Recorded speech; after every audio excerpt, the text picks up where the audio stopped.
مفتی طارق مسعود کے بیانات کے لیے طارق مسعود آفیشیل کو سبسکرائب کریں۔ طارق مسعود آفیشیل۔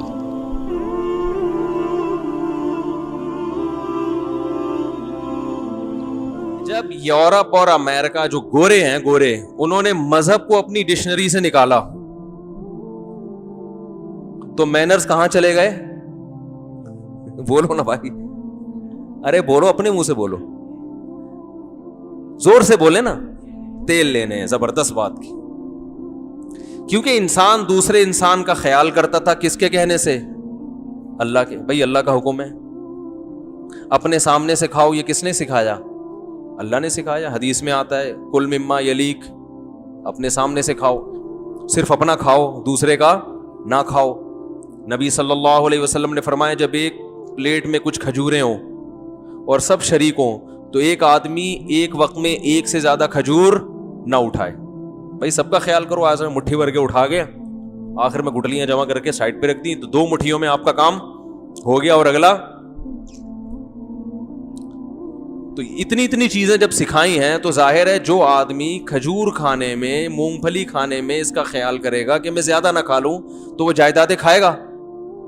بولو نا بھائی، وہ جائیدادیں کھائے گا؟ وہ کیسے کھائے گا؟ وہ کہے گا چلغوزہ کھانا میرے لیے حلال نہیں ہے، اپنی حیثیت سے زیادہ، اپنے حق سے زیادہ، تو میں جائیدادیں کہاں سے کھاؤں گا؟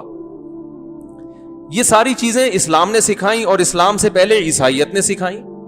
عیسائیت مسخ ہو گئی، یہودیت مسخ ہو گئی، لیکن جو پیغمبروں کی بیسک تعلیمات تھیں وہ تو بہرحال موجود تھی نا۔ بھائی حضرت عیسیٰ علیہ السلام کے وہ اقوال جن کا اخلاقیات سے تعلق تھا وہ تو بہرحال عیسائیوں میں آج بھی تھی، اب بھی ہیں، یہودیوں میں اب بھی ہیں۔ ہاں عبادات کا وہ باب جس میں ان کو ٹینشن ہوتی تھی کہ نماز پڑھنا، روزے رکھنا ٹینشن والا کام تھا نا، اسی طرح سود کھانا حرام ہے، یہ عیسائیت میں بھی حرام اور یہودیت میں بھی حرام۔ تو اس قسم کی چیزوں کو انہوں نے کیا کر دیا؟ غامدی جیسے لوگ پیدا کیے جنہوں نے کچھ گھمایا پھرایا، داڑھی واڑی نکال دی مذہب سے، اور اس ٹائپ کا کچھ ملغوبہ سے کہ لبرلز لوگوں کے لیے مذہب میں اٹریکشن پیدا ہو جائے۔ مذہب کو بچانے کے لیے کیا کیا؟ بجائے اس کے کہ لوگوں کو مذہبی بناتے، مذہب کو لوگوں کے مطابق ڈھال دیا گیا۔ اب بھی لوگ ہم سے کہتے ہیں داڑھی کے مسئلے میں اتنی سختی نہ کیا کریں مفتی صاحب، داڑھی کوئی فرض واجب نہیں ہے۔ میں کہتا ہوں بھائی داڑھی فرض واجب ہے، نبی صلی اللہ علیہ وسلم کا حکم ہے اعفوا اللحى وقصوا الشوارب، داڑھی بڑھاؤ، رکھنے کا نہیں ہے، بڑھانے کا ہے۔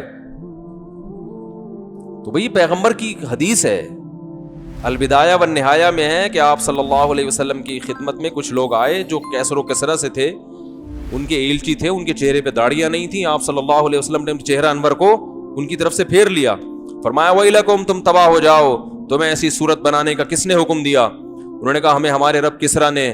آپ نے فرمایا میرے رب نے حکم دیا داڑیاں بڑھاؤ۔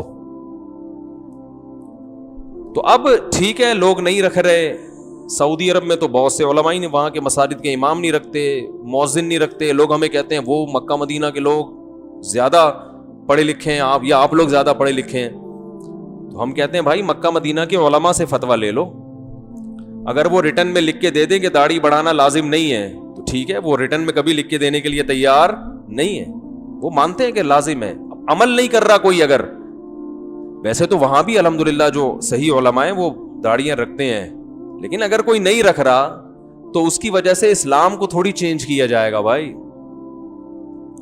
لوگ کہتے ہیں ہمیں آفس میں مشکلات پیش آتی ہیں، نوجوان کہتے ہیں ہم داڑھی رکھیں گے رشتہ نہیں ملے گا، تو بھائی رشتہ ملنا نہ ملنا یہ آپ کی ہیڈیک ہے، اس کی وجہ سے اسلام چینج نہیں ہوگا۔ آپ کو رشتہ دیندار کا جب ملے گا جب آپ کے چہرے پہ داڑھی ہوگی، رشتے تو مل جائیں گے، فرشتے جیسے رشتے ملیں گے آپ کو۔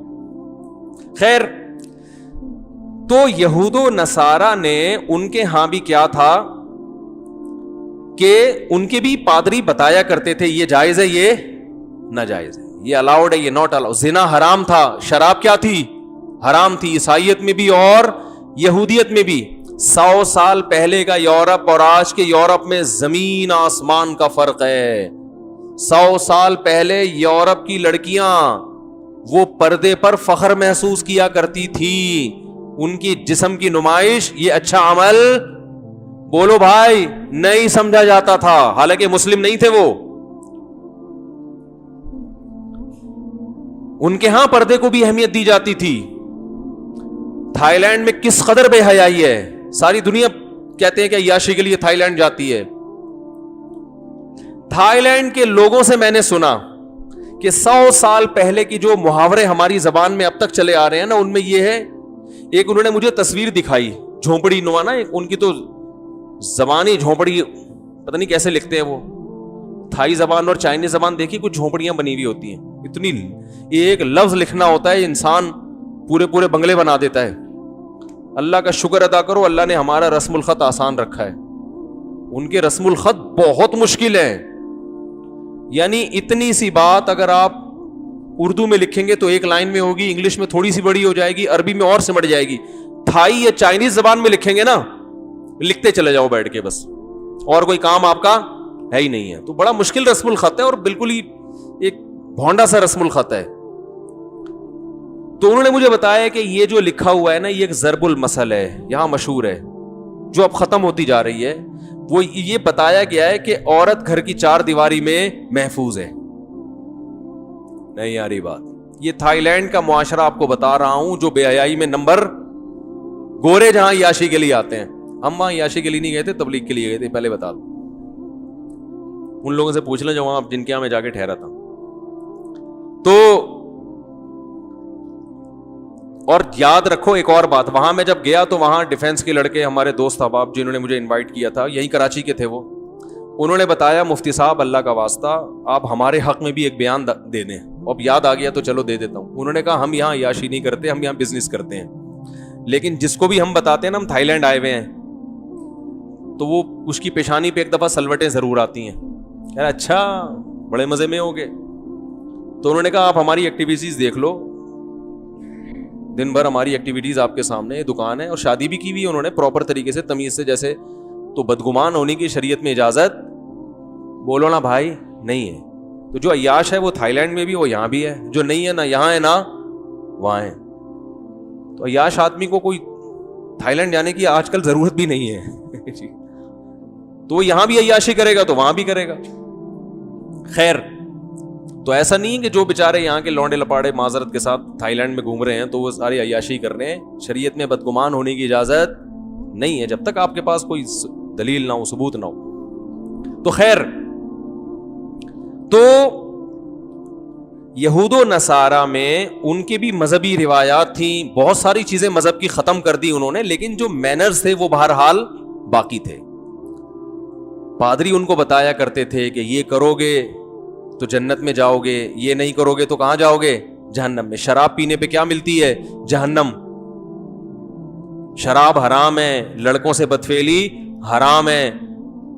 تو جب یورپ نے مذہب کے خلاف بغاوت کی تو حرام اور حلال کا کانسیپٹ ختم. اب دیکھو اسلام نے ایک بات بتائی ہے، وَيْلٌ لِّلْمُطَفِّفِينَ الَّذِينَ إِذَا اكْتَالُوا عَلَى النَّاسِ يَسْتَوْفُونَ. فرمایا تباہی ہے ان لوگوں کے لیے کہ جو اپنا حق لینے کے لیے جاتے ہیں تو پورا پورا لیتے ہیں، حق دینے کی باری آتی ہے تو ڈنڈی مارتے ہیں. یہ آیتیں جب صحابہ نے سنی تو اب آپ بتاؤ وہ تجارت میں کھوٹ کر سکتے تھے؟ انہوں نے بارہا قوم سمود کا واقعہ قرآن میں پڑھا کہ اللہ نے قوم سمود کو تباہ کیوں کیا. کسٹمر کے ساتھ ناانصافی کرتے تھے، کسٹمر کو دھوکہ دیتے تھے. جس نے یہ آیتیں سنیوں، بار بار سنیوں کہ شعیب علیہ السلام اپنی قوم سے کہہ رہے ہیں انی اراکم بخیر، اے میری قوم تم قحط زدہ لوگ نہیں ہو، تمہیں اللہ نے رزق دیا ہے، تم کیوں کسٹمر کو جھوٹ بول رہے ہو. بار بار یہ آیتیں جس نے سنی ہو اسے کسٹمر کو دھوکہ دیتے ہوئے ڈر لگے گا کہ نہیں لگے گا کہ اللہ نے پوری بستی اٹھا کے پٹخ دی بھائی. اور شعیب علیہ السلام کیا کہہ رہے ہیں؟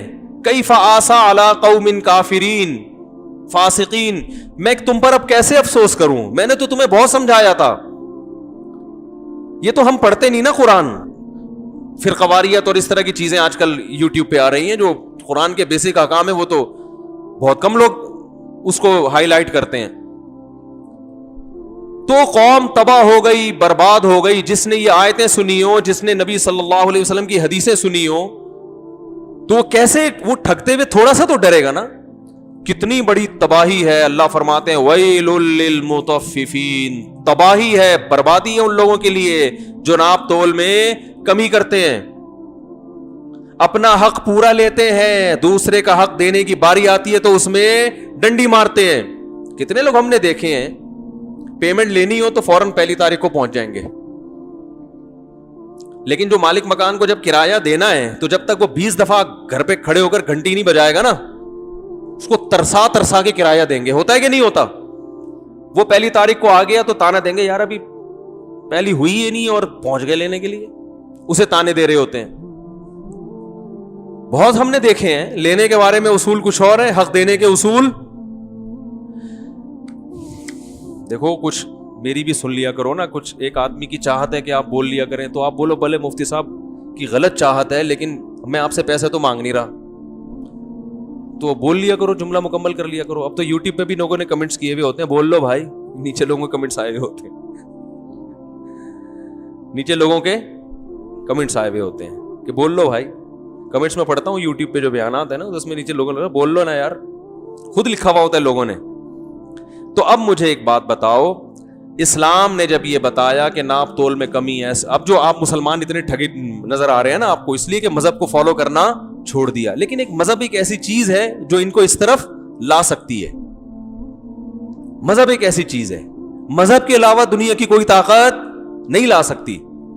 یا قانون اور ڈنڈا اتنا سخت چلے کہ وہ لے کر آئے, پھر اس کے کیا سائڈ افیکٹ ہیں وہ میں بھی بتاتا ہوں. تو جب یورپ میں مذہب کو انہوں نے اپنی لغت سے نکالا تو کرپشن اسپیڈ کے ساتھ پھیلنا شروع, کیونکہ جو عیسیٰ علیہ السلام کی, موسیٰ علیہ السلام کی تعلیمات تھیں, مذہب کو نکالا کیوں؟ لبرل لوگوں کی راہ میں, عیاشی میں سب سے بڑی رکاوٹ کیا تھا؟ مذہب.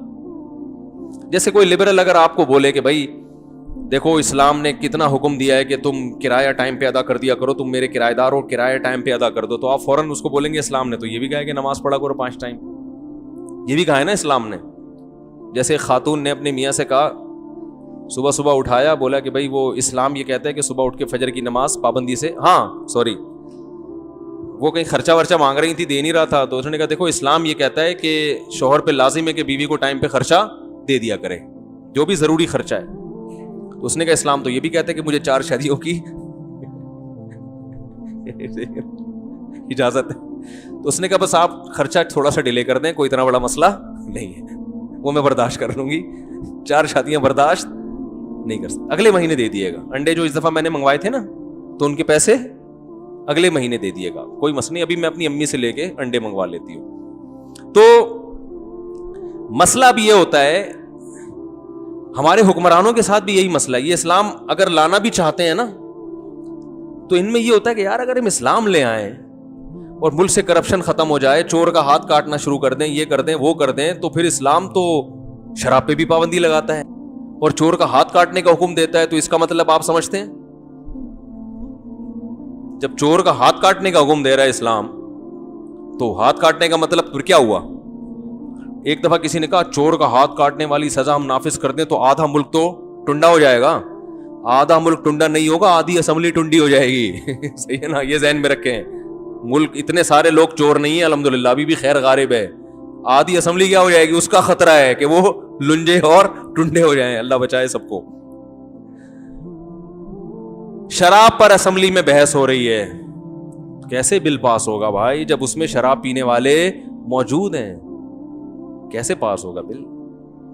تو اس طرح خیر. تو یورپ میں کیا ہوا, مذہب سے بغاوت شروع اس بیس پر ہوئی کہ مذہب بہت سی چیزوں میں ٹانگ اڑاتا ہے. زنا نہیں کرنے دیتا مذہب, مذہب زنا کرنے دیتا ہے, مذہب شراب پینے دیتا ہے, مذہب سود کھانے دیتا ہے. مذہب کہتا ہے جب آپ نے غریب کو پیسہ دیا ہے تو پیسہ دے کے بھول نہیں جاؤ کہ اس کو فائدہ ہو نقصان ہو, اس نے اتنے پیسے دینے ہیں. اس کو فائدہ ہوگا تو آپ کا پروفٹ بڑھے گا, اس کو نقصان ہوگا تو آپ کو بھی نقصان ہوگا.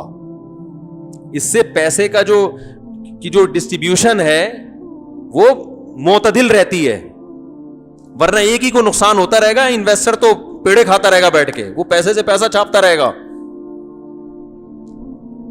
تو اب یہ چیزیں چونکہ رکاوٹ بن رہی تھیں تو انہوں نے کہا یار یہ مذہب کو نہیں. اور پھر دوسرا ان کا مذہب بھی تحریف شدہ تھا نا, بہت سی چیزوں میں پادریوں نے بلا وجہ بھی ٹانگ اڑانا شروع کر دی تھی, حالانکہ وہاں مذہب رکاوٹ نہیں ڈالتا. جیسے ہمارے ہاں بھی بعض جو بہت ہی ایسے لوگ ہوتے ہیں جو اسلام کا امیج دنیا کے سامنے خراب کر رہے ہوتے ہیں, اسلام نے بعض چیزوں پہ پابندی نہیں لگائی ہوتی, وہ ان کا اپنا مزاج ہوتا ہے تو وہ پابندی لگا رہے ہوتے ہیں. بہت سی چیزوں میں اسلام نے چھوٹ دی ہوتی ہے تو وہ ایسا امیج اسلام کا بنا کے پیش کرتے ہیں کہ وہ آدمی بغاوت پہ آ جاتا ہے. ایسے کیسز بھی ہمارے سامنے آتے ہیں کہ وہ اتنا زیادہ اس کو ڈراؤنا بنا کے پیش کر دیا, وہ آدمی گھبرایا آتا ہے, بولتا ہے یار یہ میں مانتا ہی نہیں.